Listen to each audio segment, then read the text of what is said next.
السلام عليكم ورحمة الله وبركاته. إن الحمد لله نحمده ونستعينه ونستغفره ونعوذ بالله من شرور أنفسنا ومن سيئات أعمالنا. من يهده الله فلا مضل له ومن يضلله فلا هادي له. وأشهد أن لا إله إلا الله وحده لا شريك له وأشهد أن محمدًا عبده ورسوله. يا أيها الذين آمنوا اتقوا الله حق تقاته ولا تموتن إلا وأنتم مسلمون. يا أيها الناس اتقوا ربكم الذي خلقكم من نفس واحدة وخلق منها زوجها وبث منهما رجالا كثيرا ونساء. واتقوا الله الذي تساءلون به والأرحام إن الله كان عليكم رقيبا. يا أيها الذين آمنوا اتقوا الله وقولوا قولا سديدا يصلح لكم أعمالكم ويغفر لكم ذنوبكم ومن يطع الله ورسوله فقد فاز فوزا عظيما. أما بعد فإن خير الحديث كتاب الله وخير الهدي هدي محمد صلى الله عليه وسلم وشر الأمور محدثاتها وكل محدثة بدعة وكل بدعة ضلالة وكل ضلالة في النار. فقد قال الله تعالى في كلامه المجيد وفي الفرقانه الحميد: فإذا قرأت القرآن فاستعذ بالله من الشيطان الرجيم. فأعوذ بالله السميع العليم من الشيطان الرجيم من همزه ونفخه ونفثه. بسم الله الرحمن الرحيم. إن المبذرين كانوا إخوان الشياطين وكان الشيطان لربه كفورا. সমস্ত প্রশংসা, সমস্ত গুণগান সেই মহান আল্লাহ তাবারক ওয়া তাআলার জন্য, যিনি আমাদেরকে মাগরিবের সালাতের পর এই মাজলিসে, এই অনুষ্ঠানে বসার তৌফিক দান করেছেন, যার প্রশংসা করে শেষ করা যায়নি, যাবে না, যাচ্ছে না, তাই সংক্ষিপ্তে বলি আলহামদুলিল্লাহ। তারপরে আকায়ে নামদার তাজদারে মাদানী আহমদ মুজতবা মুহাম্মদ মুস্তফা সাল্লাল্লাহু আলাইহি ওয়াসাল্লামের উপর অগণন দরুদ এবং সালাম অবতীর্ণ হোক। আল্লাহুম্মা আমিন। আল্লাহুম্মা সাল্লি আলাইহি আল্লাহুম্মা বারিক আলাইহি। আমার সামনে বসে থাকা ছোট বড় দিনদার ভাই সকল এবং পর্দার আড়ালে মা ও বোনেরা, সবাইকে জানাই আমি আমার আন্তরিক শুভেচ্ছা ও অভিনন্দন। আজকে আমি আপনাদের সম্মুখে যে বিষয়টি নিয়ে আলোচনা করব সেটি হচ্ছে অপচয়, ফুজুল খরচ, যেটা একটা খুব ভয়াবহ বিমারি, খুব ভয়াবহ একটা মারাত্মক রোগ। খাস করে আমাদের এলাকাবাসীর ভিতরে বেশি এটা ছড়িয়ে পড়েছে, অপচয় বা ফুজুল খরচ।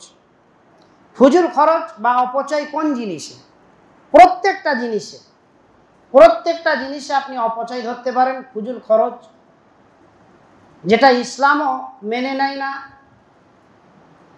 শরিয়াতে এটাকে হারাম করা হয়েছে। কোনো জিনিস, যে কোনো জিনিস অপচয় হয়ে থাকে, যেমন সময়ের অপচয়, মালের অপচয়, শক্তির অপচয়, কথাবার্তার অপচয়, প্রত্যেকটা জিনিসের অপচয়কে, ফুজুল খরচকে ইসলাম সম্মতি দেয় না বা ইসলাম পছন্দ করে না। শরিয়াতের বিধানে এটা পছন্দনীয় জিনিস না। অপচয়টা মূলত সাধারণত আমরা অপচয় বলতে বোঝাই বা আমাদের মাথায় আসে, অপচয় মানে হচ্ছে দুটি জিনিস, একটা হচ্ছে সময় আর একটা হচ্ছে মাল। ফুজুল খরচ মানে দুটি জিনিস, একটা হচ্ছে মাল, একটি হচ্ছে সময়। কিন্তু ফুজুল খরচ সব জিনিসে আছে, কিন্তু বেশি হয়ে থাকে সময়ে আর মালে, যেই কারণে আমাদের মাথায় ঢুকে আছে শুধু সময় আর মাল। তো প্রত্যেকটা জিনিসে ফুজুল খরচ হয়, অপচয় হয়ে থাকে। যেমন কথারও অপচয় হয়ে থাকে, যার কারণে মুহাম্মদুর রাসূলুল্লাহ সাল্লাল্লাহু আলাইহি ওয়াসাল্লাম বলছেন, মান কানা ইউমিন বিল্লাহি ওয়াল ইয়াউমিল আখির ফালইয়াকুল খায়রান আও লিয়াসমুত। তোমাদের মধ্যে যে আল্লাহর আল্লাহর প্রতি বিশ্বাস রাখে এবং কিয়ামতের দিনের উপরে বিশ্বাস রাখে, ফালিয়াকুল খাইরান, সে যেন ভালো কথা বলে, আও লিয়াসমুত, নয়তো চুপ থাকে, সে যেন চুপ থাকে। তাহলে কথারও অপচয় করা যাবে না, আমার মুখ দিয়ে যেন লাগু কথা না বার হয়। মুমিনের একটা সিফাতই হচ্ছে, আল্লাহ বলছেন আউযু বিল্লাহি মিনাশ শাইতানির রাজিম ওয়াল্লাযীনা হুম আনিল লাগযি মুরিদুন। মুমিন লাগু জিনিস থেকে মুখ ফিরিয়ে থাকে, তো কথারও অপচয় হয়ে থাকে, প্রত্যেকটা জিনিসের অপচয় হয়। আমরা মূলত ধরে রাখি সাধারণত যেটা বেশি হয়ে থাকে সেটা হচ্ছে মালের অপচয় এবং সময়ের অপচয়। তো মালের অপচয় হোক, সময়ের অপচয় হোক, যে কোনো অপচয় হোক, ফুজুল খরচ শরীয়ত সম্মতি কাজ না, শরীয়ত মেনে নেয় না, শরীয়তে এটাকে হারাম ঘোষণা করা হয়েছে। কোনো বিষয়ে আপনি অপচয় ফুজুল খরচ করতে পারেন না। আসুন, এই ফুজুল খরচ অপচয়ের কোরআনে দুটি শব্দ এসছে, অপচয়ের কোরআনে দুটি শব্দ এসছে, একটা হচ্ছে ইসরাফ আর একটা হচ্ছে তাবজির। দুটিরই অর্থ অপচয় হয়, ফুজুল খরচ হয়, কিন্তু আরবিতে দুটির পার্থক্য আছে। ইসরাফ মানেও ফুজুল খরচ অপচয়, আর তাবজির মানেও অপচয় ফুজুল খরচ, দুটির পার্থক্য আছে। ইসরাফ বলা হয় ওই জিনিসে অপচয় করা যেটা আমার প্রয়োজনীয়, জিনিসটা আমার প্রয়োজন, কিন্তু যতটা প্রয়োজন তার থেকে অনেক বেশি করা, এটাকে অপচয় বলা হয় বা ইসরাফ নামক অপচয় বলা হয়। যেমন আল্লাহ তাবারক ওয়া তাআলা বলছেন কি, আউযু বিল্লাহি মিনাশ শাইতানির রাজিম ইয়া বানি আদম খুযু যিনাতাকুম ইনদা কুল্লি মসজিদ ওয়া কুলু ওয়াশরাবু ওয়া লা তুসরিফু। ইয়া বানি আদম খুযু যিনাতাকুম ইনদা কুল্লি মসজিদ, হে আদম সন্তান, তোমরা সৌন্দর্যতা অবলম্বন করো, কখন? যখন মসজিদে আসবে। ওয়া কুলু ওয়াশরাবু, তোমরা খাও এবং পান করো, ওয়ালা তুসরিফু, কিন্তু অপচয় করো না। তো খাওয়া পান করা এটা আমার প্রয়োজনীয় কাজ, কিন্তু অপচয় করা যাবে না। তাহলে ইসরাফ বলা হয় প্রয়োজনীয় জিনিসে, যেটা আমার জরুরত, সেই জরুরতের জিনিসে অপচয় করাকে কি বলা হয়? ইসরাফ বলা হয়। যেমন মুহাম্মদুর রাসূলুল্লাহ সাল্লাল্লাহু আলাইহি ওয়াসাল্লাম বলছেন কি, তোমরা উযু করো। কি দিয়ে আমরা উযু করি? পানি দিয়ে উযু করে থাকি। আর ওই উযুর সময়ও যেন পানি অপচয় না হয়। তো উযুর জন্য পানি প্রয়োজন, কিন্তু পানি বেশি খরচ করাটাকে ইসরাফ বলা হয়। তো প্রয়োজনীয় জিনিসে যতটা প্রয়োজন তার থেকে বেশি খরচ করাকে অপচয় বলা হয়। আমি অনুষ্ঠানে দাওয়াত দিয়েছি 100 জনকে, সেখানে আমি 110 জনের খাবার তৈরি করতে পারি, 120 জনের ব্যবস্থা নিতে পারি, কারণ কম বেশি হতেই পারে। কিন্তু 100 জনকে দাওয়াত দিয়ে আমি খাবার তৈরি করলাম 200 জনা। একটা মানুষ খেতে পারে কতটা আমার জ্ঞান আছে, তারপরেও তার সামনে সে খেতে পারবে 5 রকম আইটেম, তার সামনে আমি হাজির করলাম 25 রকম আইটেম, আর সব বেঁচে গেল, ডাস্টবিনে চলে গেল। এগুলোকে বলা হয় অপচয়, ইসরাফ নামক অপচয়। আর তাবজির বলা হয় যেটা আমার প্রয়োজনই না, এটা হারাম হতে পারে, এমনি জিনিসও হতে পারে, আমার প্রয়োজনই নেই সেখানে খরচ করার, এখানে খরচ করাকে তাবজির বলা হয়। যেমন জুয়া খেলা তো হারামই, সেখানে গিয়ে আপনি টাকা অপচয় করছেন, এটা তাবজিরের মধ্যে পড়ে। হারাম জিনিসে আপনি সিনেমা দেখবেন, ফিল্ম দেখবেন, এরকম জায়গায় গিয়ে আপনি টাকা খরচ করছেন, এগুলোকে তাবজির বলা হয়। যেটা আপনার প্রয়োজনীয় ছিল না, ওখানে খরচ করার আপনার কোনো জরুরত ছিল না, সেটা হারাম জিনিস হোক আর দুনিয়াবি জিনিস হোক, এটাকে তাবজির বলা হয়। তাবজির যারা অপ্রয়োজনীয় জিনিসে খরচ করে, আল্লাহ তাবারক ওয়া তাআলা আল কুরআনুল কারীমে আপনি রাগান্বিত হতে পারেন, আল্লাহর ঘোষণা, আমার ঘোষণা না, আল্লাহ তাদেরকে শয়তানের ভাই বলে আখ্যায়িত করেছেন। আল্লাহ তাদের শয়তানের ভাই বলেছেন। আল্লাহ তাবারক ওয়া তাআলা 15 নম্বর পারার 3 নম্বর পৃষ্ঠা সূরা বানী ইসরাঈলের মধ্যে কি বলছেন? আউযু বিল্লাহি মিনাশ শাইতানির রাজীম ইন্নাল মুবাযযিরিনা কানু ইখওয়ানাশ শায়াতিন ওয়া কানাশ শাইতানু লিরাব্বিহি কাফুরা। ইন্নাল মুবাযযিরিনা কানু ইখওয়ানাশ শায়াতিন, নিশ্চয় যারা ফুজুল খরচ করে, অপচয় খরচ করে, তারা হচ্ছে শয়তানের ভাই। ওয়া কানা শাইতানু লিরাব্বিহি কাফুরা, আর শয়তান হচ্ছে তার রবকে অস্বীকারী, তার রবের অকৃতজ্ঞ। তো শয়তানের ভাইয়ের সঙ্গে তুলনা করা হয়েছে। চাই সেটা মালের অপচয় হোক, চাই সেটা সময়ের অপচয় হোক, আর যে কোনো জিনিসের অপচয় হোক, যদি কোনো প্রয়োজন না থাকে এমন জায়গায় অপচয়কারীকে আল্লাহ শয়তানের ভাই ঘোষণা দিয়েছেন। শয়তানের ভাইয়ের সঙ্গে তাকে তুলনা দিয়েছেন আল্লাহ তাবারক ওয়া তাআলা। অপচয় খরচ করা যাবেই না। একজন মুমিন কোনো সময় ফুজুল খরচ করতে পারে না। সাধারণত আমরা বেশি যেটা অপচয় করে থাকি, সব থেকে মারাত্মক যেটা সময়ের অপচয় করে থাকি। তো অপচয়ের দুটো আরবি তার ব্যাখ্যা বললাম। একটা হলো ইসরাফ, প্রয়োজনীয় জিনিসে অপচয় করা, জিনিসটা প্রয়োজন কিন্তু যতটা প্রয়োজন তার থেকে বেশি। আর তাবজির কোনো প্রয়োজনই ছিল না, সেখানে খরচ করাকে তাবজির বলা হয়। তো অপচয় যে জিনিসেই হোক, অপচয় করা যে জিনিসেই হোক, এটা আমার জন্য ক্ষতিকর, ইসলাম সম্মতি দেয় না। আসুন, আমাদের জন্য ভয়াবহ সব থেকে আজকের যুগে আমরা সময় অপচয় করে থাকি বেশি বেশি। এরপরে আসবো মালের অপচয়। আমরা সময় অপচয় করছি, আমাদের কাছে আল্লাহর ইবাদতের সময় নেই, কোরআন তেলাওয়াতের সময় নেই, জিকির আজকারের সময় নেই, কিন্তু মোবাইলে গেম খেলার সময় আছে, মোবাইল নিয়ে ব্যস্ত থাকার সময় আছে, ফেসবুক ঘাঁটার সময় আছে, হোয়াটসঅ্যাপ ঘাঁটার সময় আছে, ইনস্টাগ্রাম, আরও কি, এগুলো তো আমরা জানি না কি জিনিস, দিন রাত নিয়ে পড়ে আছে। এগুলো সময়ের অপচয়, আপনাকে এর হিসাব দিতে হবে। হাদিস বলবো শেষে 31-তে একটা হাদিস বলবো, যথেষ্ট। আল্লাহ তাবারক ওয়া তাআলা সময়কে মূল্যবান বানিয়েছেন। আল্লাহ সময়ের কসম খেয়েছেন, ওয়াল আসর, সময়ের কসম, যুগের কসম। আল্লাহ তাবারক ওয়া তাআলা সময়ের কসম খেয়েছেন। সময়কে অপচয় করলে আপনাকে হিসাব দিতে হবে, এর হিসাব আপনাকে দিতে হবে।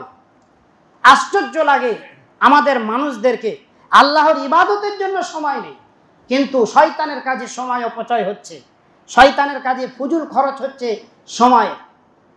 আপনি বলবেন, মৌলানা সাহেবরা আমরা দাওয়াতের কাজে যাই অনেক ক্ষেত্রে, আসুন নামাজ পড়ুন।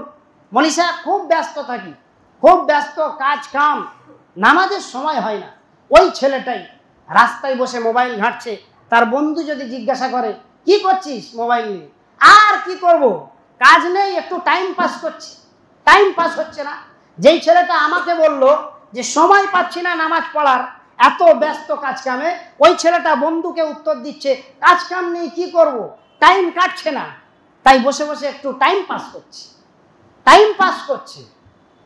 আল্লাহ তাবারক ওয়া তাআলা আল কোরআনুল কারীমের মধ্যে বলছেন, ফাইদা ফারাগতা ফানসাব ওয়া ইলা রাব্বিকা ফারগাব। আল্লাহ যদি অবসর সময় দেয়, এটা আল্লাহর পক্ষ থেকে আপনার রহমত। আপনি অবসর সময়টাকে আল্লাহর জিকির আজকারে কাটান, নাকি মোবাইল ঘেঁটে কাটাবেন। চাই পুরুষ হোক চাই মহিলা হন, সকলের কাছেই এক বিমার ঢুকে গিয়েছে আমাদের সকলের কাছে। পুরুষ হন, মহিলা হন, বাচ্চা হন, যেই হোক, সবার কাছে একটা মেজাজ ঢুকে গিয়েছে সময় অপচয় করা। নিজস্ব প্রয়োজনীয় কাজও তাড়াহুড়ো করে করছে। কেন? মোবাইল ঘাঁটতে হবে। মুরগি, পোলাও, ভাত ভালো করে আয়োজন করে খাবে তো না, তাড়াহুড়ো করে খাচ্ছে। কেন? মোবাইল ঘাঁটতে হবে। খেলার মাঠে গিয়েছে খেলতে, এনজয় হবে, সেখানে খেলবো একটু, তাড়াহুড়ো করে খেলছে। কেন? গিয়ে মোবাইল ঘাঁটতে হবে। তো প্রত্যেকটা জিনিসে, নামাজ পড়তে এসছে, তাড়াতাড়ি করে নামাজ পড়ে বাড়ি যাবে, কেন? মোবাইল ঘাঁটতে হবে। মোবাইল না থাকলে যেন মনে হচ্ছে জীবনটা আধুরা। একদিন না খেতে দিলে বেঁচে থাকবে, একদিন যদি মোবাইল কেড়ে নেওয়া হয় মরে যাবে। তো মোবাইলের পিছনে সময় অপচয়, এর হিসাব আপনাকে আমাকে দিতে হবে। আল্লাহ বলছেন, যখন অবসর সময় হবে, এই অবসর সময়টা আল্লাহর রহমত, এই অবসর সময় যেন আমি এদিকে ওদিকে না কাটিয়ে আল্লাহর ইবাদতে, আল্লাহর জিকির আজকারে, কোরআন তেলাওয়াতের মাধ্যমে কাটাবার চেষ্টা করবো ইনশাআল্লাহ। নয়তো আমাকে এর হিসাব দিতে হবে, এর হিসাব অবশ্যই দিতে হবে। দুনিয়ার কাজের জন্য সময় থাকে, আর আড্ডা দেওয়ার সময় থাকে, আল্লাহর ইবাদতের জন্য সময় হয় না। এটা একটা, আল্লাহ যে আগে বললাম না, আল্লাহ বলেছেন ও শয়তানের ভাই, কথাটা আল্লাহ এমনি বলেননি, কথাটার পুরোপুরি বাস্তবতা আছে, যার কারণে আল্লাহ শয়তানের ভাই বলেছে। দুনিয়ার কাজ ইবাদতের সময় এসে যায়, আর যখন দুনিয়ার কাজ থাকে না, তখন আড্ডার সময় বার হয়ে যায়। তো আল্লাহ এই জন্যই শয়তানের ভাই বলেছেন, এমনি এমনি বলেননি। আল্লাহ বলেছেন পুরোপুরি ঠিক আছে। সেটা কি? সে হচ্ছে শয়তানের ভাই, যার কারণে ওর ভিতরে এইরকম অভ্যাস। এই অভ্যাস ত্যাগ করতে হবে। সময় অপচয় করলে হবে না। আপনি কোরআন তেলাওয়াত করুন, আপনি জিকির আজকারে ব্যস্ত থাকুন। কত নেকি কামিয়েছি আমি তো নেকিই করিনি। কত নেকি কামিয়েছি যে একদম অবসর সময় ভেবে, ফ্রি সময় ভেবে একটু মোবাইল ঘাঁটি, একটু এই করি, একটু ওই করি। এর হিসাব আমাকে আপনাকে অবশ্যই দিতে হবে। নাম্বার 2, সব থেকে বেশি আমরা অপচয় খরচ করে থাকি সেটা হচ্ছে মাল। মালে আমরা অপচয় খরচ করে থাকি, বেহিসাব খরচ করে থাকি মালে অপচয় যদি খরচ করেন, চাই সেটা প্রয়োজনীয় কাজে হোক আর অপ্রয়োজনীয় কাজে হোক, এরও হিসাব আপনাকে দিতে হবে। যে মাল আল্লাহ তাবারক ওয়া তাআলা দিয়েছেন, যেরকম ইচ্ছা আমি খরচ করব না, এই স্বাধীনতা একটা মুমিনের নেই। একটা মুমিনের এই স্বাধীনতা নেই। হয়তো আপনি খরচ করবেন, আমার টাকা, আমার বাপের টাকা, তোমার কি, এটা হয়তো আপনি গাজ্জোয়ালিতে বলতে পারেন, কিন্তু ইসলাম শরিয়তকে এই কথা আপনি গাজ্জোয়ালি করে বলতে পারবেন না যে আমার টাকা আমি যেরকম ইচ্ছা খরচ করতে পারি, তুমি কে বলা, এটা আপনি বলতে পারবেন না। একটা মুমিনের জন্য এটা বৈধ না, একটা মুমিনের জন্য এটা প্রযোজ্য না যে যেখানে প্রয়োজন নেই সেখানে মাল খরচ করবে। কারণ আল্লাহ মুমিনের সিফাত বলছেন 19 নম্বর পারা 4 নম্বর পৃষ্ঠা সূরা ফুরকানে। আল্লাহ মুমিনের একটা সিফাত বলছেন কি? আউযু বিল্লাহি মিনাশ শাইতানির রাজিম ওয়াল্লাযীনা ইযা আনফাকু লাম ইউসরিফু ওয়া লাম ইয়াকতুরু ওয়া কানা বাইনা যালিকা কাওয়ামা। ওয়াল্লাযীনা ইযা আনফাকু লাম ইউসরিফু ওয়া লাম ইয়াকতুরু ওয়া কানা বাইনা যালিকা কাওয়ামা। মুমিনের একটা সিফাত, একটা বৈশিষ্ট্য হচ্ছে যখন তারা খরচ করে তো বাড়াবাড়ি করে না, প্রয়োজনীয় জিনিসে খরচ করে, বাড়াবাড়ি করে না। ওয়া লাম ইয়াকতুরু, এবং বখিলিও করে না। ওয়া কানা বাইনা যালিকা কাওয়ামা, মুমিন সব সময় মধ্যবর্তী স্থানে থাকে। আপনার প্রয়োজন 10 টাকা, আপনি 12 টাকা করতে পারেন, একটু এক্সট্রা করতে পারেন, কারণ কম বেশি হতে পারে। আপনার প্রয়োজন 10, আপনি 12-13 করতে পারেন, একটু এক্সট্রা কেন, কোনো অসুবিধা না হয়ে যায়। আবার বখিলিও মুমিনের গুণ না, মুমিনের সিফাত না। লাগবে 10 টাকা, দিচ্ছে 5 টাকা, এটা বখিলের পরিচয়। তো আপনাকে মুমিনের পরিচয়, মুমিনের সিফাত যদি নিজের মধ্যে আনতে চান, তাহলে ফুজুল খরচ করা যাবে না। ফুজুল খরচকারী প্রয়োজনীয় জিনিসে এ মুমিন না, মুমিনের সিফাত না এটা। অপ্রয়োজনীয় কাজে তো দূরের কথা, প্রয়োজনীয় কাজেও যদি ফুজুল খরচ করা হয়, মালের ফুজুল খরচকারী সে মুমিনের সিফাতের মধ্যে পড়ে না, এটা মুমিনের সিফাত না। আজকাল মালের খরচ আমরা সাধারণত করে থাকি, ফুজুল খরচ যেটা সাধারণত বেশিরভাগ এটা আমরা করে থাকি। নাম্বার 1, অনেক আছে, অনেক, সময় তো অত নেই। নাম্বার 1, বিড়ি, সিগারেট, গুল, তিরাঙ্গা, এগুলোতে আমরা ফুজুল খরচ করে থাকি। যেগুলোকে আল্লাহ হারাম করেছেন, এগুলো খাওয়া আল্লাহ হারাম করেছেন, এইগুলোতে আমরা মাল খরচ করছি। নামাজ পড়ে, সব করে, সুন্নাত সব আছে, কিন্তু বিড়ি, সিগারেট, গুল, তিরাঙ্গা এগুলো প্রয়োজনই নেই, হারাম জিনিস, এগুলো ভক্ষণ করা হারাম।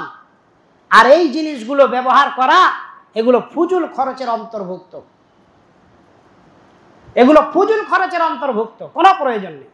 মুহাম্মদুর রাসূলুল্লাহ সাল্লাল্লাহু আলাইহি ওয়াসাল্লাম বলছেন, প্রত্যেকটা ওই জিনিস যেটা নেশা হয় সেটাই খামার। খামার কাকে বলে? মা খামারাল আকল। খামার বলা হয় তাকে যেটা আমার ব্রেনকে ঢেকে নেয়। খাওয়ার পরে হুঁশ থাকে না, আমি মানুষ না গরু, আমি সাধারণ মানুষ না প্রধানমন্ত্রী, এটা হুঁশ থাকে না, একেই নেশা জাতীয় জিনিস বলা হয়। আপনি বলবেন বিড়ি, গুল, তিরাঙ্গাতে তো নেশা হয় না। কে বলেছে হয় না?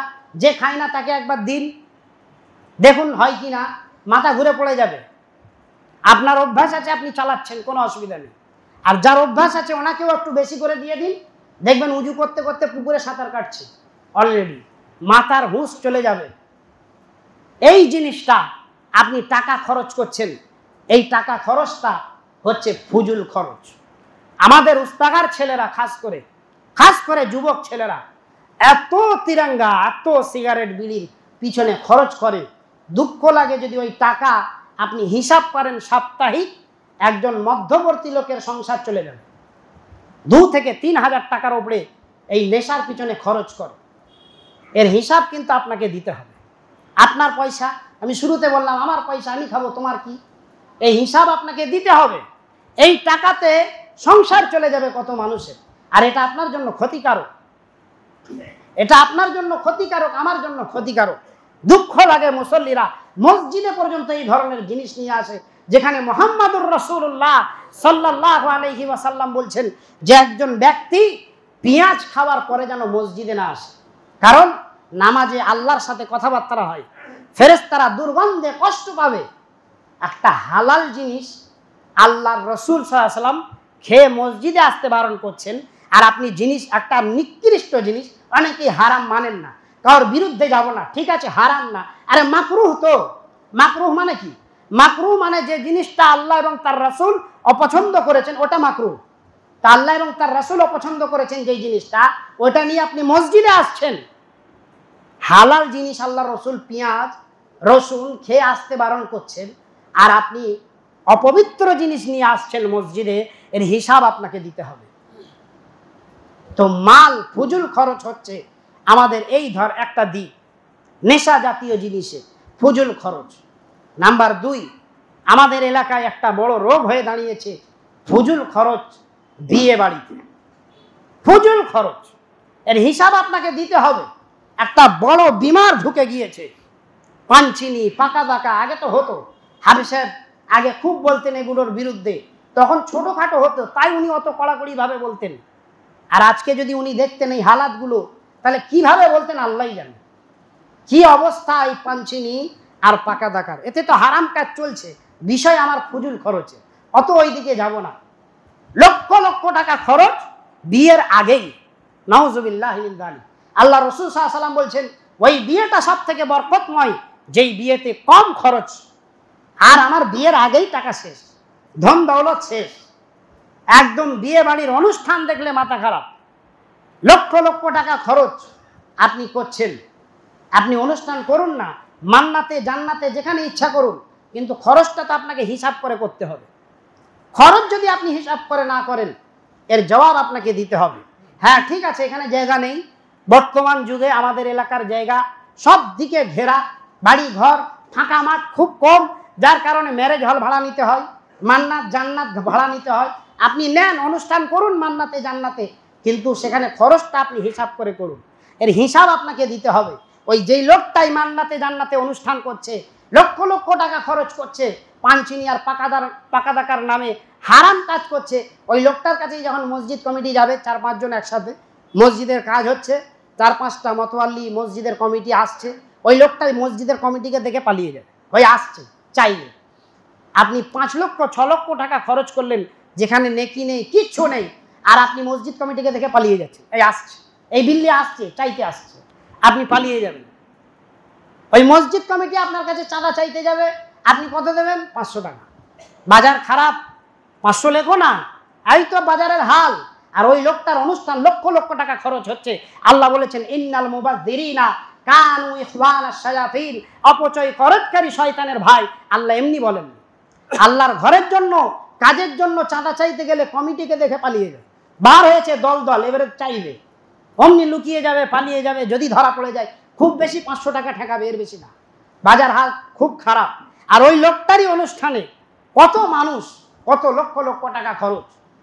ওই জন্য অপচয় খরচ থেকে, চাই সেটা মালের হোক, চাই সেটা সময়ের হোক, চাই সেটা শারীরিক হোক, চাই সেটা কথার হোক, যে কোনো দিক থেকে হোক, সময়ের, যে কোনো মালের, যে কোনো অপচয় খরচ থেকে দূরে থাকতে হবে। এটা একটা হচ্ছে মুমিনের বৈশিষ্ট্য, এটা মুমিনের একটা সিফাত। মুমিনের গুণ হচ্ছে অপচয় সে করে না, মুমিন ফুজুল খরচ করে না। মুহাম্মাদুর রাসূলুল্লাহ সাল্লাল্লাহু আলাইহি ওয়াসাল্লাম বলছেন লা তাজালু কদম আবদিন ইয়াউমাল কিয়ামাতি হাত্তা ইউসআলা আন আরবা। কিয়ামতের দিন একটা মানুষ তার পা পিছু করতে পারবে না যতক্ষণ না 4টি প্রশ্নের উত্তর দেবে। তার মধ্যে আমার পুরো বিষয়টাই আছে। আন উমরিহি ফিমা আফনাহু, বয়স দিয়েছিলাম, বয়স কোথায় কাটিয়েছো হিসাব দাও। বয়স দিয়েছিলাম একটা, কোথায় কাটিয়েছো হিসাব দাও। ওয়ান শাবাবিহি ফিমা আবলাহু, এবং যৌবন কাল দিয়েছিলাম, যৌবন কালটা কোথায় কাটিয়েছো। যৌবন কালটা কি বয়সের বাইরে না ভেতরে? বয়সের ভিতরে। তারপরেও আল্লাহ যৌবন কালকে কেন টার্গেট করলেন? এই যৌবন কালেরও একটা মূল্য আছে। যুবকদের যুবতী সময়ে এই যুবক অবস্থার একটা গুরুত্ব রয়েছে। যেমন আমার কাছে নিজের কাছেই একটা গুরুত্ব আছে। যুবক অবস্থা, এখন বেশি বেশি ইনকাম করি, বেশি বেশি মেহনত করি, আর বুড়ো হয়ে গেলে পারবো না, এই টাকাগুলো তখন বসে বসে খাবো, আল্লাহর ইবাদতের সময় এই কথাটা মাথায় আসে না। এখন যুবক আছি আর বেশি বেশি আল্লাহর ইবাদত করি, যখন পাটা ভেঙে যাবে, ল্যাংড়া হয়ে যাব, সাজদা করতে পারবো না, কি সূরা পড়লাম ভুলে যাব, করেকাত পড়লাম মনে থাকবে না, এইরকম আসার আগে সুস্থ অবস্থায় আমার উচিত আমি বেশি বেশি আল্লাহর ইবাদত করব যৌবনকালে। কিন্তু না, যৌবনকালে সব করা যায়, আল্লাহর ইবাদত করা যায় না। তাই আল্লাহ রাসূল সাল্লাল্লাহু আলাইহি ওয়াসাল্লাম বলছেন আন শাবাবিহি ফিমা আবলাহু। এই হাদিসটাই অন্য কোন রেওয়ায়াতে 5টিও আছে, মানে এই 4টিকেই 5টি করে দেওয়া হয়েছে। আন শাবাবিহি ফিমা আবলাহু, যৌবনকাল দিয়েছিলাম কোথায় কাটিয়েছো। ওয়ান মালিহি মিন আইন ইকতাসাবাহু ওয়া ফিমা আনফাকাহু, যৌবনকাল আর বয়সের মধ্যে সময়ের অপচয় যদি হয়ে থাকে ধরা পড়ে যাবেন। আমি বললাম না, আমার পুরো বক্তৃতাটাই হাদিসের মধ্যে আছে। যৌবনকাল আর বয়স এই দুটোর মধ্যে আপনার সময় অপচয়ের ধরা আপনি পড়ে যাবেন। যে বয়স কোথায় কাটিয়েছো, যৌবনকাল কোথায় কাটিয়েছো হিসাব। যদি বলি হ্যাঁ আলহামদুলিল্লাহ আমি দিতে পারবো তো খুব ভালো, যদি না দিতে পারি এখন থেকে তৈরি হতে হবে, আল্লাহর কাছে তওবা করে ফিরে আসতে হবে, এখনো সময় আছে, আল্লাহ অবশ্যই ক্ষমা করবেন, তিনি গফফার, তিনি রহিম, তিনি রহমান, তিনি অবশ্যই ক্ষমা করবেন। পরিবর্তন আনতে হবে। যদি মাসিক ইজতেমা শুনলাম আর শুনে ভালো লাগলো চলে গেলাম, খুব ভালো দিয়েছে হাফিজউদ্দিন, আমলের যদি উদ্দেশ্য না থাকে এই আলোচনা শুনে কোনো লাভ নেই। নাম্বার 3, ওয়ান মালিহি মিন আইন ইকতাসাবাহু ওয়া ফিমা আনফাকাহু, মাল দিয়েছিলাম কোথা থেকে কামিয়েছো, কোথায় খরচ করেছো হিসাব দাও। যারা বলে না আমার মাল আমার বাপের মাল, আমি যেখানে ইচ্ছা খরচ করব, তুমি কে? এই তুমি কে এখানে ফেসে যাবে। আল্লাহকে বলতে পারবেন না তুমি কে হিসাব নেওয়া। আন মালিহি মিন আইন ইকতাসাবাহু ওয়া ফিমা আনফাকাহু, মাল কিভাবে কামিয়েছো, লোকের জমি মেরে, লোকের টাকা মেরে, নাকি হালাল ভাবে নিজে ব্যবসা করে, নাকি কার হক মেরে, কিভাবে কামিয়েছো হিসাব দাও। হালাল না হারাম। ওয়া ফিমা আনফাকাহু, হ্যাঁ হালাল কামিয়েছো, কিন্তু যেখানে খরচ করেছিলে ওই জায়গাগুলো কেমন ছিল, ওর হিসাবটাও আমাকে দিতে হবে। যদি হিসাব দিতে পারি নাজাতের রাস্তা আছে, যদি না হিসাব দিতে পারি খবর আছে। ওয়ান ইলমিহি মাযা আমিলা বিহি, বড় ইলম অর্জন করেছিলে, বড় আলেম ছিলে, দিন রাত খালি ফতোয়া দিতে, দিন রাত খালি মাইকে ভড় ভড় করতে, নিজে কতটা আমল করেছো বলো।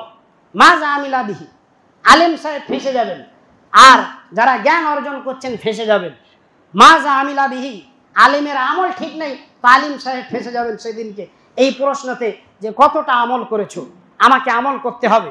আল্লাহ তাবারক ওয়া তাআলা যতদিন বেঁচে থাকবো আমার ইলম অনুযায়ী তার থেকে বেশি যেন আমল করতে পারি। আপনারা সকলেই আমার জন্য দোয়া করবেন, আল্লাহ যেন আমাকে সেই তৌফিক দান করে। মুহাম্মাদুর রাসূলুল্লাহ সাল্লাল্লাহু আলাইহি ওয়াসাল্লাম বলছেন 5টি সময় আসার আগে 5টি জিনিসকে প্রাধান্য দাও, গুরুত্ব দাও। তার মধ্যে 2টি আছে যে তোমার অবসর সময়কে তুমি প্রাধান্য দাও তোমার ব্যস্ততা আসার আগে। ফারাগাকা ক্বাবলা শুগলিক, ফারাগাকা ক্বাবলা শুগলিক, আমি অবসর আছি, আমার অবসর সময়টাকে আমাকে প্রাধান্য দিতে হবে আল্লাহর ইবাদতের মাধ্যমে, কারণ কখন ব্যস্ততা চলে আসবে আল্লাহ ছাড়া কেউ জানে না। আর গিনাকা ক্বাবলা ফাকরিক, আরো 3টে আছে আমার বিষয়ের সঙ্গে এটাই। গিনাকা ক্বাবলা ফাকরিক, তোমার ধনী তোমার মালকে তুমি প্রাধান্য দাও তোমার দারিদ্রতা আসার আগে। দান করো, সদকা করো, নিজের নামে জান্নাতটা বানিয়ে নাও, আর ফুজুল খরচ করে নিজের নামে জাহান্নামটা বানিও না। তো গিনাকা ক্বাবলা ফাকরিক, তোমার মালদারিকে তুমি গনিমত মনে করো, তোমার মালদারিকে তুমি প্রাধান্য দাও ক্বাবলা ফাকরিক, তোমার গরিবী দরিদ্রতা আসার আগে। ওই জন্য আমরা সকলেই যারা আলোচনা শুনলাম, পুরুষ মহিলা যে কোনো জিনিসের অপচয় থেকে আমরা বেঁচে থাকার চেষ্টা করবো ইনশাআল্লাহ। ফুজুল খরচকারী এটা মমিনের সিফাত, বৈশিষ্ট্য না, যার কারণে আমি একজন মমিন হয়ে আমার জন্য এটা বৈধ না, প্রযোজ্য না যে আমি ফুজুল খরচ করব, চাই সময়ের হোক চাই মালের হোক। যদি সময় অবসর থাকি আল্লাহর জিকির আজকারে ব্যস্ত থাকবো, আল্লাহর কালাম তেলাওয়াত করব, নফল সালাত আদায় করব, কত কাজ আছে। আর মাল যদি বেশি দেয়, বেশি বেশি সদকা করব, দান করব। যত সদকা করবেন মাল তত আপনার হবে, যত রেখে যাবেন মাল তত অন্যজনের হবে। আপনি মারা যাওয়ার পরে ফেরেশতা জিজ্ঞাসা করবেন তুমি কি নিয়ে এসেছো, আপনার আত্মীয়রা বলবে কি ছেড়ে গিয়েছে। তো মাল যেটা রেখে যাবেন আপনার পরিবারের হবে, আর যেটা দান করবেন ওটা আপনার হবে। ওই জন্য মাল থাকলে আর সময় থাকলে দুটোকেই কাজে লাগাবো ইনশাআল্লাহ, অপচয় করব না। আল্লাহ তাবারক ওয়া তাআলা আমাদের সকলকে যে কোনো ধরনের অপচয়, ফুজুল খরচ থেকে, শয়তানি ওয়াসওয়াসা থেকে আল্লাহ তুমি আমাদেরকে বাঁচার তৌফিক দান করো। আমরা আমাদের প্রত্যেকটা সময়কে, কাজকে, জিনিসকে, প্রত্যেকটা বস্তুকে যেন সঠিক জায়গায় সঠিকভাবে কাজে লাগিয়ে আমরা সফলতা অর্জন করতে পারি ইহকালে এবং পরকালে। আল্লাহ সেই তৌফিক তুমি আমাদেরকে দান করো। আমাদেরকে জাহান্নাম থেকে বাঁচিয়ে জান্নাতি হওয়ার তৌফিক দান করো। রব্বানা তাকাব্বাল মিন্না ইন্নাকা আনতাস সামিউল আলিম ওয়া তুব আলাইনা ইন্নাকা আনতাত তাওয়াবুর রহিম। সুবহানা রাব্বিকা রাব্বিল ইজ্জাতি আম্মা ইয়াসিফুন ওয়া সালামুন আলাল মুরসালিন ওয়ালহামদুলিল্লাহি রাব্বিল আলামিন। আসসালামু আলাইকুম ওয়া রাহমাতুল্লাহি ওয়া বারাকাতুহু।